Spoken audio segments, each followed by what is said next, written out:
Picture this. You're the son of a loom maker in 1930s Japan, and you walk up to your family and say, "Hey, Dad, forget textiles. Let's build cars and compete with Ford and GM." That's either the setup for the greatest business story ever told, or the most expensive midlife crisis in history. Spoiler alert, it wasn't the midlife crisis. This is the absolutely insane story of how Kiichiro Toyoda took his family's textile business, threw caution to the wind, and built one of the most powerful automotive empires on the planet, all while dodging bankruptcy, bombs, and basically every obstacle the universe could throw at him. Chapter 1. The Loom Maker's Gamble. So let's set the scene.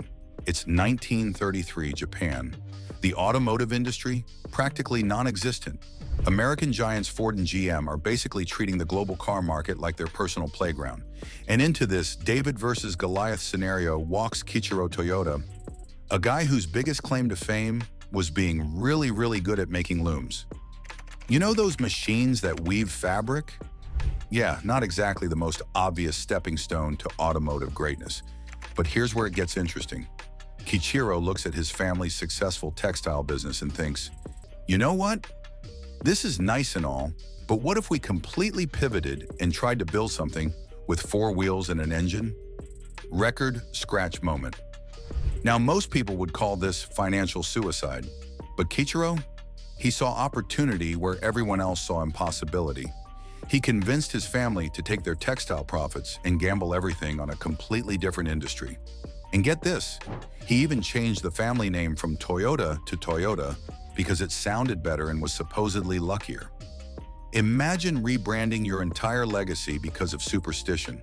That's either supreme confidence or supreme delusion. And honestly, at this point, who could tell the difference?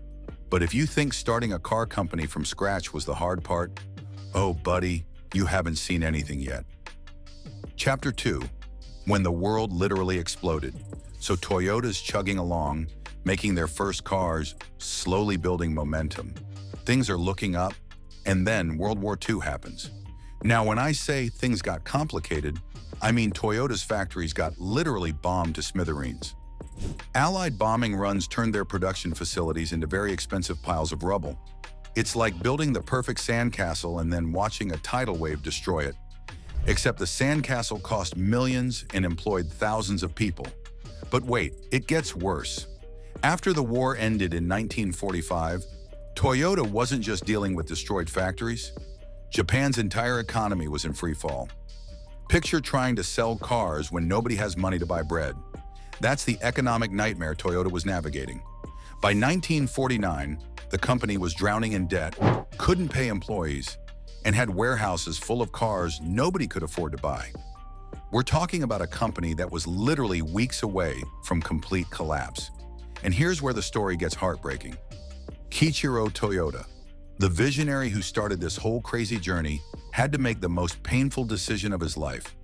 What happened next would either save Toyota or destroy everything Kiichiro had worked for, and the cost would be more personal than anyone imagined. Chapter 3. The Ultimate Sacrifice. In 1950, with Toyota on the brink of bankruptcy and workers literally going on strike because they weren't getting paid, Kiichiro made a decision that would haunt him for the rest of his life. He resigned. The man who had risked everything, who had transformed his family's textile business into an automotive dream, who had survived literal bombs, stepped down to save his company. It was like a captain going down with the ship, except the captain jumped overboard, hoping someone else could steer it to safety. As part of the restructuring deal, Toyota had to lay off thousands of employees. Imagine being the guy whose vision created all these jobs and then having to watch them disappear because you couldn't make the numbers work. But here's the crushing irony. Kiichiro died in 1952, just 2 years after stepping down. The man never got to see his impossible dream become reality. He never witnessed Toyota becoming a global powerhouse. He sacrificed his position, his pride, and ultimately his chance to enjoy the success story he had started. It's like planting a tree, watering it through every storm, and then dying just before it grows tall enough to provide shade. But sometimes the most powerful legacies are built not by those who see the finish line, but by those who have the courage to start the race. Chapter 4. The Phoenix Rises, Here's where the story shifts from tragedy to absolute triumph. Because Toyota didn't just survive, it dominated. Under new leadership, including Kiichiro's cousin Eiji Toyoda, the company did something brilliant. They learned from their mistakes and then some. They studied American manufacturing, visited Ford's factories, and basically reverse-engineered success. But instead of copying exactly what the Americans were doing, Toyota innovated. They developed what would become the legendary Toyota production system, lean manufacturing that eliminated waste and maximized efficiency. It was like taking the best parts of American industrial muscle and Japanese precision, then creating something entirely new. By the late 1950s, Toyota was expanding internationally. They established a U.S. sales company in 1957 and started shipping Land Cruisers and Corona models overseas. The company that had nearly died was now conquering foreign markets. Chapter 5. From underdogs to champions. Fast forward a few decades, and Toyota didn't just survive. They rewrote the rules of the entire automotive industry. By the 2000s, Toyota was regularly the world's largest automaker. They introduced the Prius hybrid in 1997, basically inventing the modern eco-friendly car before anyone else even realized it was necessary. While other companies were still arguing about whether environmental concerns were real, Toyota was already selling the solution. The company that started because a textile manufacturer's kid had an impossible dream became one of the most valuable and respected brands on the planet. That's not just business success. That's the stuff of legend. And here's the beautiful irony. Kiichiro Toyoda, who never lived to see his ultimate vindication, is now remembered as Japan's Thomas Edison.